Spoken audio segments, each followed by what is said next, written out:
This all hinges on the right to return. One of the demands of BDS is off the table. So this is a very core issue of BDS for tens of thousands of refugees that have the right to return to their homeland. This is authorized under the UN Resolution 194. And from the Empire Files script that we did on Palestinian refugees when I went to a couple Palestinian refugee camps in the West Bank that are also under brutal military occupation. So it's like a double-edged sword. It's like not only are these Palestinian refugees stuck in refugee camps, they're also under military occupation. Countless Palestinians who fled violence and persecution who are banned from returning. 70% of Palestinians are refugees. And there was this shockwave of mass expulsions. The first one was nearly 1 million refugees, 800,000 during the Nakba in 1948. Over 500 villages were ethnically cleansed, and another 300,000 during the 1967 war.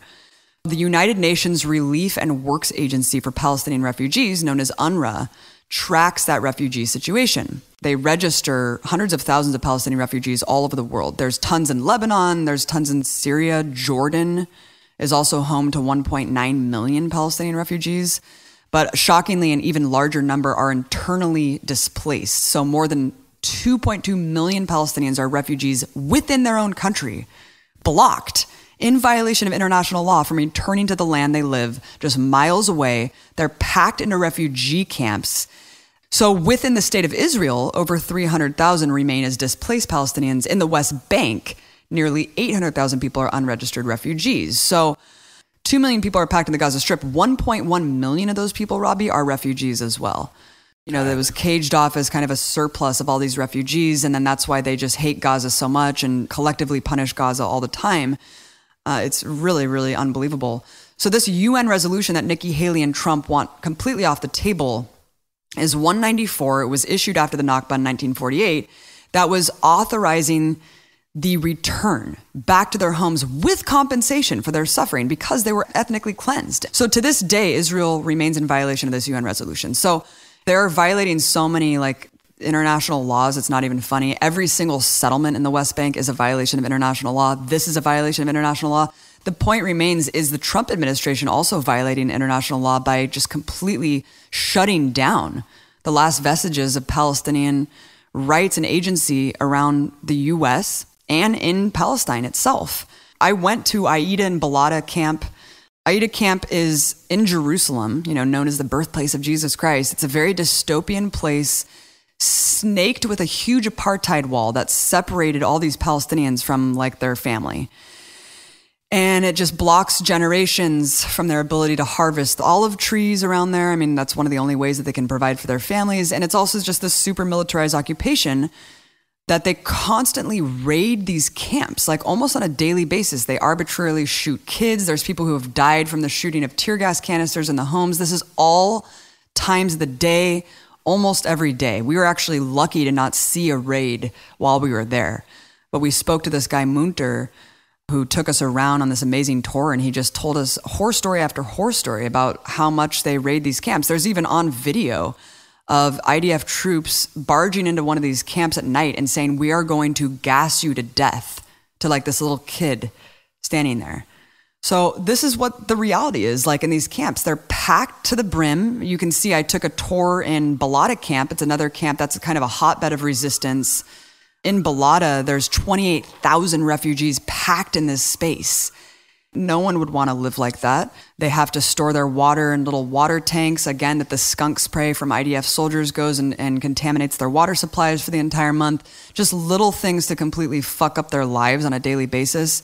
But you just have to keep that all in mind when you hear stuff about Palestinian refugees. Because Benjamin Netanyahu describes UNRWA, the agency that was providing basic amenities, literally not just school, but actual life-saving medication and basic things that humans need to survive. And to just cut off the funding completely, countries all over the world are trying to desperately step up. But Netanyahu, again, he loves this, Robbie. He says that this UNRWA was a refugee perpetuation agency.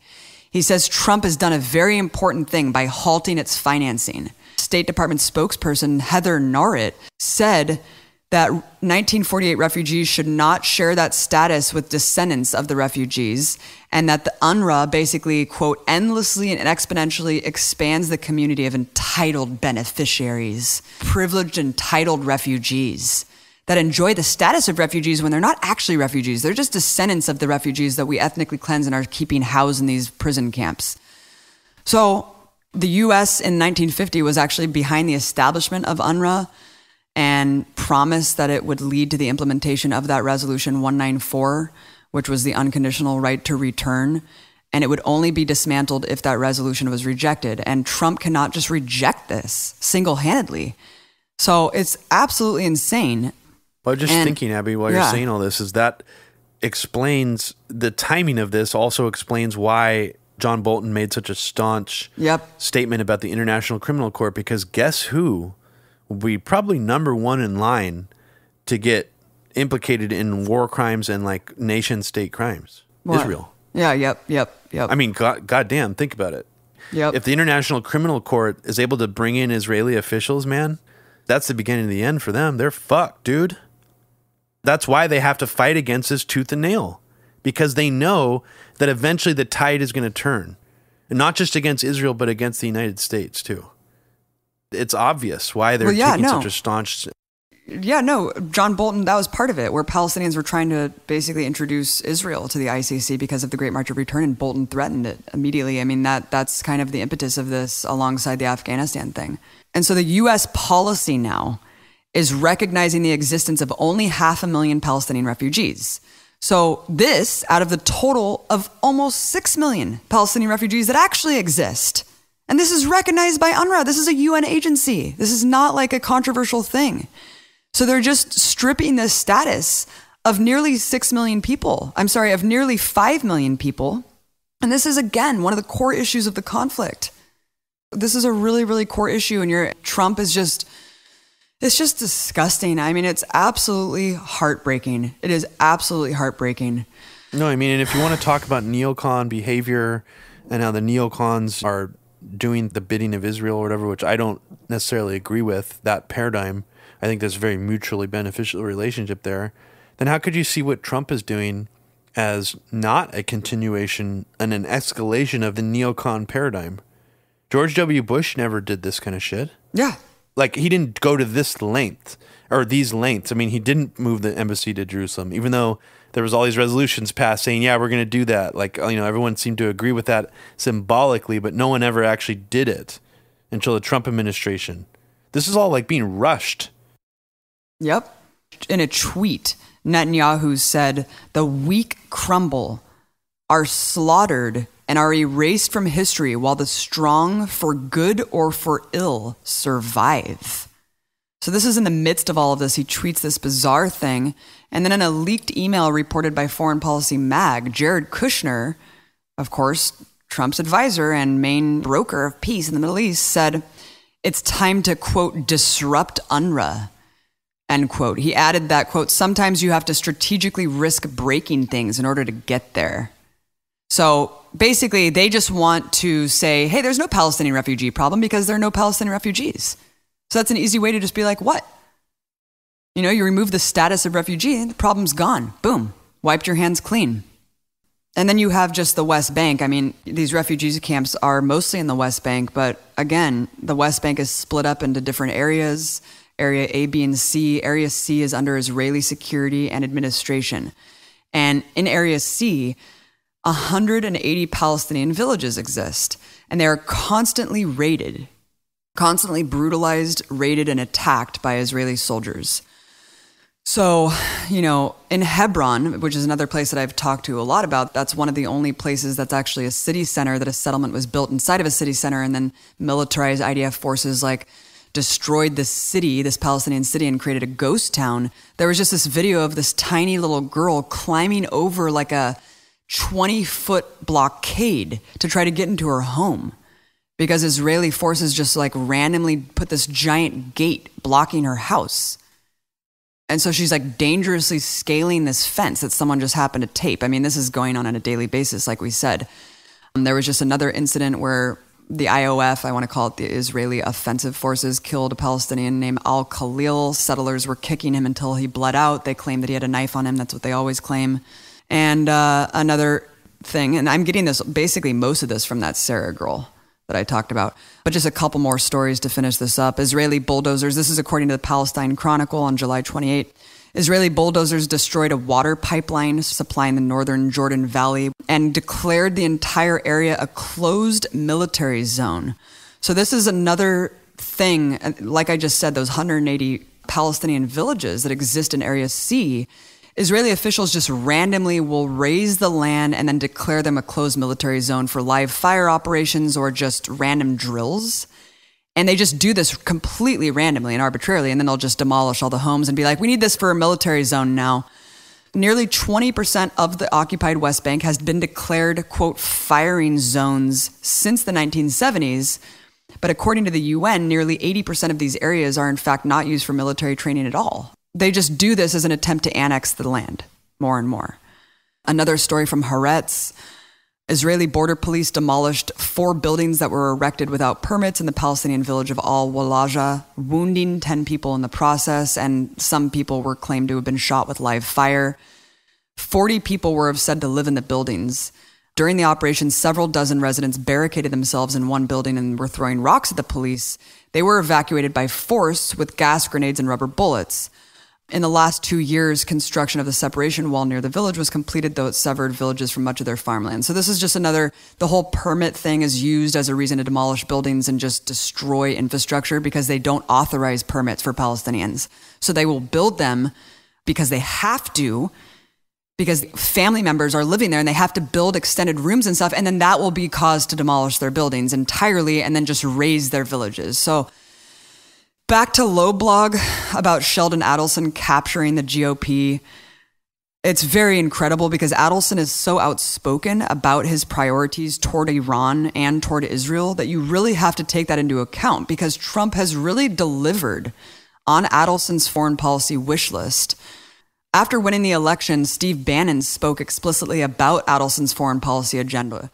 In the book Fire and Fury, he wrote, quote, pivoting from Trump himself, Bannon plunged on with the Trump agenda. Quote, day one, we're moving the U.S. embassy to Jerusalem. Netanyahu's all in. We know where we're heading on this. Let Jordan take the West Bank. Let Egypt take Gaza. Let them deal with it or sink trying.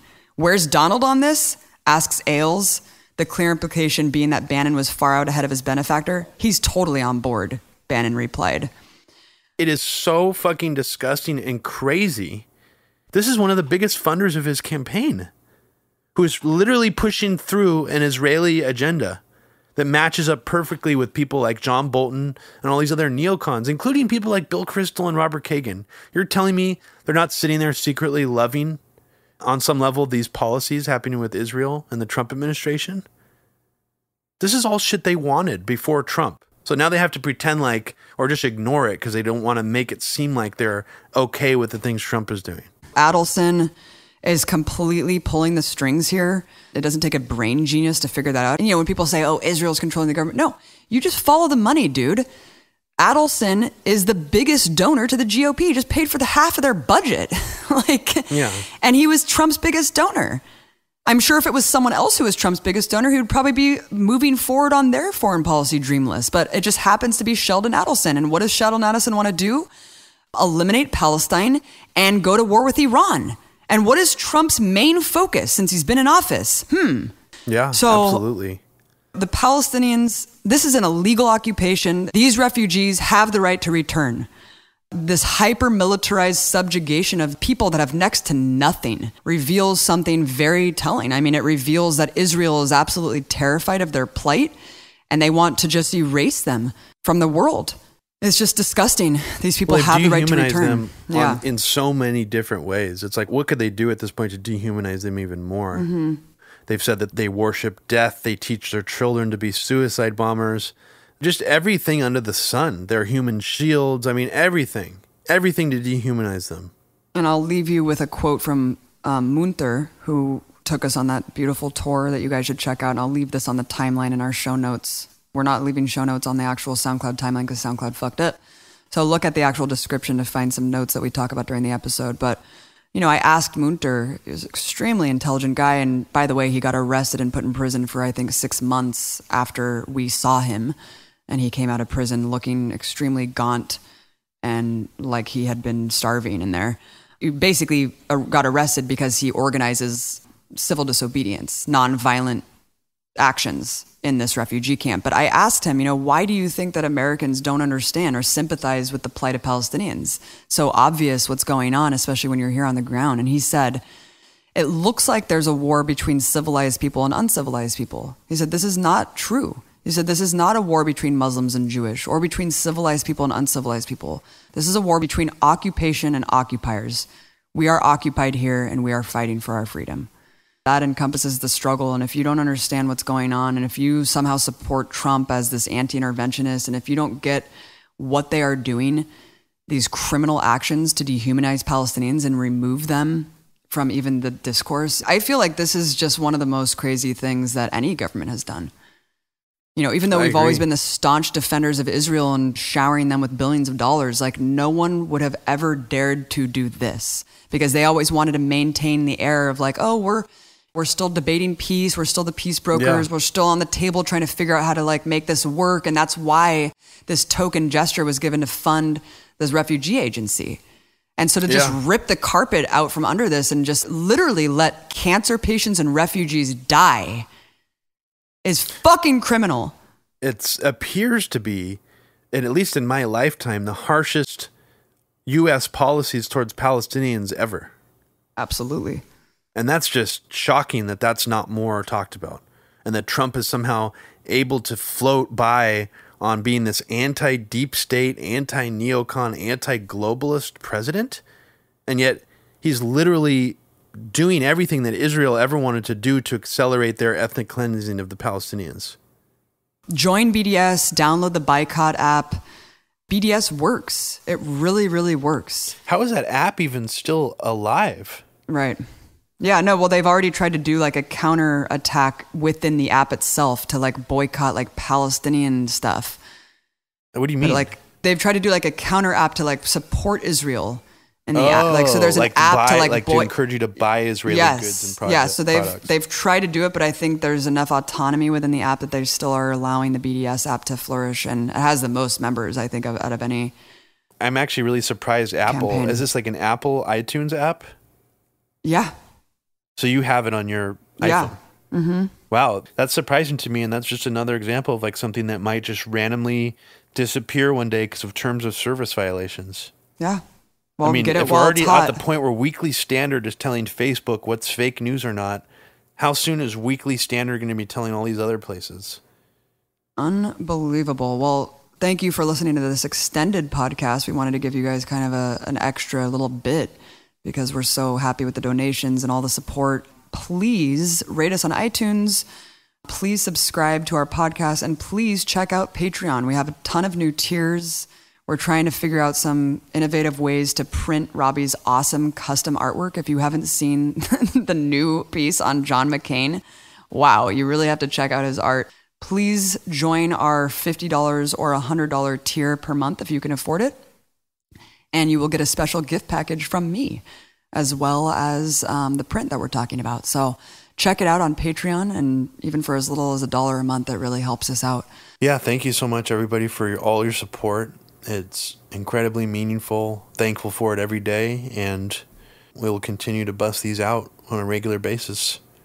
And we've been getting some good feedback. Thank you, everybody. If you want to check out any of my own work, I'm still selling copies of A Very Heavy Agenda. We're running a little bit low on the stock. I'm thinking of maybe repressing it, but there's about 75 copies left of the trilogy, the box set, and all the movies right now. So order them before I have to repress them. I don't know, there might be a delay in between that. It's still available on Vimeo on demand. Follow me on Twitter at Fluorescent Gray, and our podcast is also available on dozens of platforms, dozens of apps, dozens of streaming platforms. So, yeah, help spread the word. If you're missing the podcast on any of your apps and interfaces, please let us know, because we really want to get it out there on all of the apps. And we heard from someone with an Android that it was missing. Did you ever figure that out, Rob, by the way? No. Yeah, no, so if anyone has an Android, let us know if you're able to find our podcast on all of the available apps so we can go ahead and take care of anything that's missing. But yeah, thank you so much, everyone. Let us know what you think. And yeah, always appreciate your support. Thanks so much, everybody. Take care.